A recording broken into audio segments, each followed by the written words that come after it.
उत्तराखंड में केदारनाथ विधानसभा उपचुनाव के लिए वोटिंग जारी है। सुबह 8 बजे मतदान शुरू हुआ था, लिहाजा शाम 6 बजे तक मतदान होगा। निर्वाचन आयोग से मिली जानकारी के मुताबिक अब तक करीब 50% मतदान हुआ है। अच्छी बात यह है कि पोलिंग बूथों पर आधी आबादी यानी महिला वोटरों में भारी उत्साह दिख रहा है। ऐसे में उम्मीद की जा रही है कि पिछली बार से इस बार ज्यादा वोटिंग होगी। इधर वोटिंग के बीच में बीजेपी और कांग्रेस के नेता जीत का दावा कर रहे हैं। बीजेपी से आशा नौटियाल तो कांग्रेस से मनोज रावत चुनाव लड़ रहे हैं। केदारनाथ की जनता इस बार किसका साथ दे रही है, यह 23 नवंबर को मतगणना के दिन साफ हो जाएगा। फिर आरोपों की राजनीति के बीच जीत का दावा है।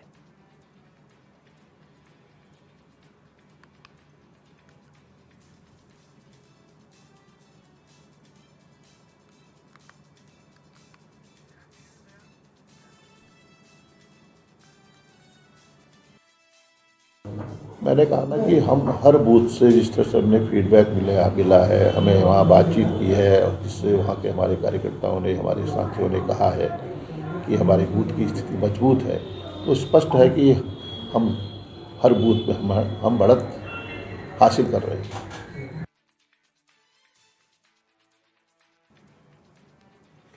तो शाम 6 बजे तक मतदान होना है।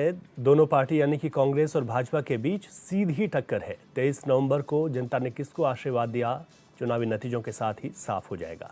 फिलहाल अभी तक 50% मतदान हो चुका है। अच्छी बात यह है कि सभी बूथों पर ज़्यादातर महिलाएं बढ़ चढ़कर हिस्सा ले रही हैं। जो तस्वीरें सामने आ रही हैं उस हिसाब से अगर देखा जाए तो महिलाएं उत्साहित हैं इस चुनाव को लेकर। सुबह 8 बजे मतदान शुरू हुआ था। तमाम बूथों पर जो व्यवस्थाएं हैं उनको कड़ा किया गया है। जो संवेदनशील बूथ है वहाँ पर पुलिस की तैनाती ज़्यादा रखी गई है। ऐसे में शाम 6 बजे तक मतदान होना है। अच्छा मत प्रतिशत है, 50% मतदान हो चुका है। तो ऐसे में कहा जा सकता है कि मत प्रतिशत केदारनाथ उपचुनाव में अच्छा देखने को मिलेगा। तो 6 बजे तक यहाँ पर वोटिंग होनी है और 6 बजे के बाद स्थिति साफ होगी कि कितना प्रतिशत चुनाव हुआ है। तो पूर्व में जिस तरीके से यहाँ पर 2022 में चुनाव का जो प्रतिशत था उससे ज़्यादा इस बार कहा जा रहा है कि ये प्रतिशत हो सकता है। तो ऐसे में किस पार्टी को फायदा मिलेगा, इसका आकलन राजनीतिक पंडित भी करने में जुटे हुए हैं। तो सुबह 8 बजे वोटिंग शुरू हुई। केदारनाथ में उपचुनाव है। आशा नौटियाल यहाँ से भाजपा की प्रत्याशी हैं तो कांग्रेस से मनोज रावत प्रत्याशी हैं। दोनों ही प्रत्याशी पूर्व में इस सीट पर विधायक रह चुके हैं। आशा नौटियाल 2 बार विधायक रही। मनोज रावत 2017 से 2022 तक कांग्रेस के विधायक यहाँ पर रह चुके हैं। 2022 में उन्हें हार मिली थी। शैला रानी रावत यहाँ से चुनाव जीती। दिवंगत होने के बाद शैला रानी रावत के इस सीट पर उपचुनाव हो रहा है, जहाँ पर आशा नौटियाल जो कि बीजेपी की महिला मोर्चा की प्रदेश अध्यक्ष भी रही हैं, उनको इस वक्त चुनावी मैदान में उतारा गया है। कुल प्रत्याशियों की बात करें तो 6 प्रत्याशी यहाँ से चुनावी मैदान में हैं, जिसमें उत्तराखंड क्रांति दल के प्रत्याशी भी हैं, तो बाकी निर्दलीय प्रत्याशी चुनावी मैदान में हैं।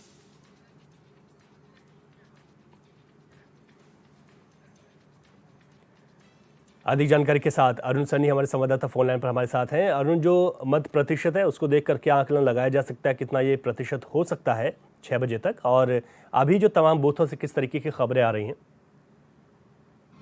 जी रवि, बिल्कुल देखिए, जिस तरीके से केदारनाथ में चुनाव जो है वो चल रहा है और अभी तक की अगर बात की जाए तो करीब 50% तक मतदान जो है वो हो चुका है और अभी अभी 6 बजे तक जो है मतदान होगा। और ऐसे में ये देखा जा सकता है कि जिस तरीके से महिलाएं जो है बढ़ चढ़कर हिस्सा ले रही है और सुबह से ही देखा जा रहा है कि मतदान जिस तरीके से हो रहा है और लगातार जो है मत प्रतिशत वो बढ़ ही रहा है। तो ऐसे में ये देखा जा सकता है कि लगातार जो है अभी अनुमान ये लगाया जा रहा है कि 60% तक जो है मतदान को हो सकता है शाम 6 बजे तक। लेकिन ऐसे में ये देखने वाली बात भी होगी कि इस बार जो है जो मतदान प्रतिशत होना है वो पिछले मुकाबले जो है बढ़ भी सकता है, क्योंकि बढ़ जो है सुबह से ही ताबड़तोड़ जो है मतदान केदारनाथ विधानसभा सीट के उपचुनाव पर जारी है। तो ऐसे में महिलाएं जिस तरीके से बढ़ चढ़कर हिस्सा मतदान में ले रही हैं और सुबह से जिस तरीके से देखा जा रहा है कि बड़ी संख्या में महिलाएं जो है वो पहुंच रही हैं, लाइनें महिलाओं की लगी हुई है। तो ऐसे में इस बार जो है मतदान काफी अच्छा जो रह सकता है। इसी के साथ साथ अगर देखा जाए तो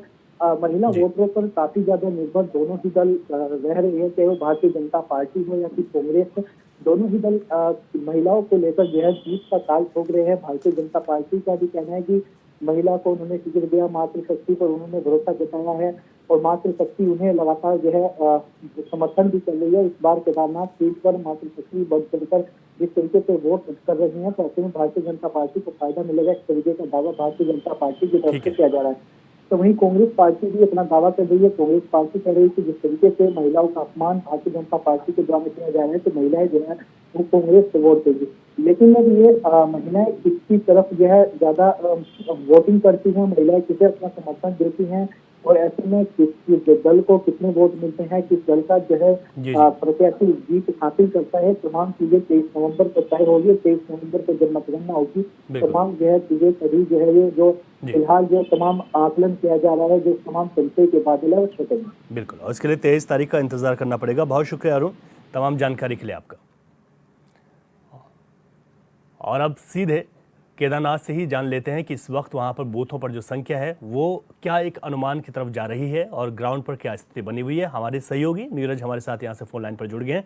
नीरज, किस तरीके की वहां पर बूथों पर देखा जा रहा है कि जो वोटर्स की संख्या है वो अभी वहां पर बनी हुई है और जो इंतजामात हैं वहां पर वो किस तरीके के देखने को मिल रहे हैं, साथ ही साथ कितना मत प्रतिशत जा सकता है 6 बजे तक?